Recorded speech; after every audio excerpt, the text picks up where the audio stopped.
Ada kisah yang lain teman-teman sekalian, kisah Imam Ahmad rahimahullah. Imam Ahmad rahimahullah dari empat mazhab tadi, Abu Hanifah, Malik, Syafi'i dan Ahmad. Ahmad bin Hanbal muridnya Imam Syafi'i, mazhab yang keempat. Imam Ahmad rahimahullah di akhir hidup beliau ulama besar hadis. Di akhir hidup beliau pernah terlintas di benaknya untuk mendatangi sebuah kota di Irak. Kenapa ke sana nggak tahu. Pokoknya pengen ke sana gitu.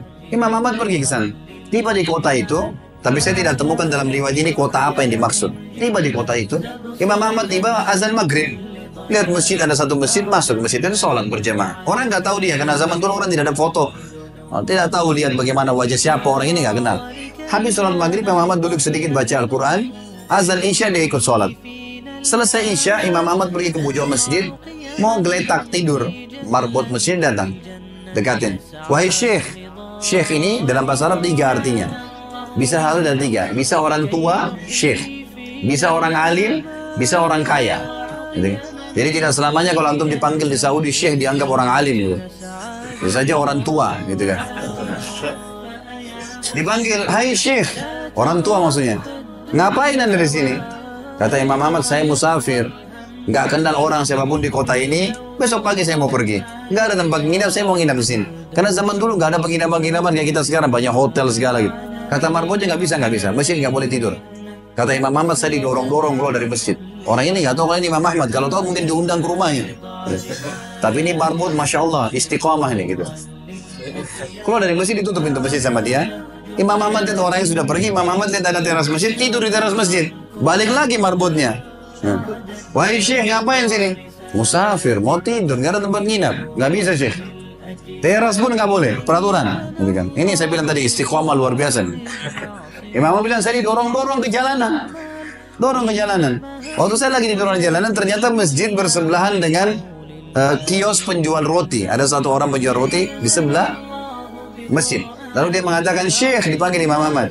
Silakan ke tempat saya. Imam Ahmad pun datang. Dia bilang, saya punya rumah tidak jauh dari sini. Ini kios saya, ada ruangan tempat tidur saya. Silakan anda pakai nginap, besok anda mau pulang silakan.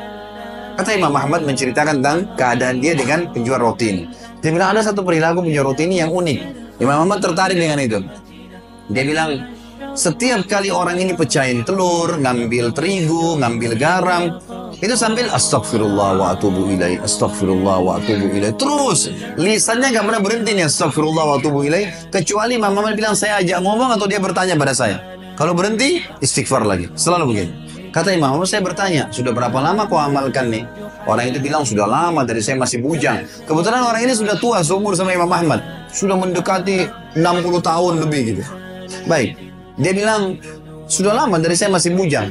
Kata Imam Ahmad, ma samaratu istighfarik. Apa manfaatnya istighfarmu? Apa yang kau dapatkan dengan istighfar yang sebanyak ini? Kata dia, tidak ada apapun yang saya minta kepada Allah kecuali diijabah. Apa saja saya minta Allah kasih. Tinggal satu yang belum Allah kasih. Kata Imam Ahmad, apa itu? Dia bilang, saya minta dipertemukan sama Imam Ahmad. Lah ya, kisah nyata. Imam Ahmad mengatakan, Allahu Akbar. Istighfarmu lah yang membuat saya datang ke kota ini, tidak tahu kenapa. Istighfarmu yang membuat marbot masjid mendorong-dorong saya keluar masjid. Istighfarmu yang mendatangkan saya ke tempat ini, tempat praktikmu, ke rumahmu. Karena saya adalah Ahmad bin Hanbal. Saya adalah Ahmad Ibn Hanbal.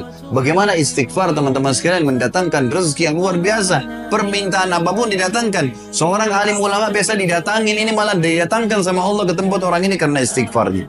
Dari memperbanyak istighfar manfaatnya sangat besar.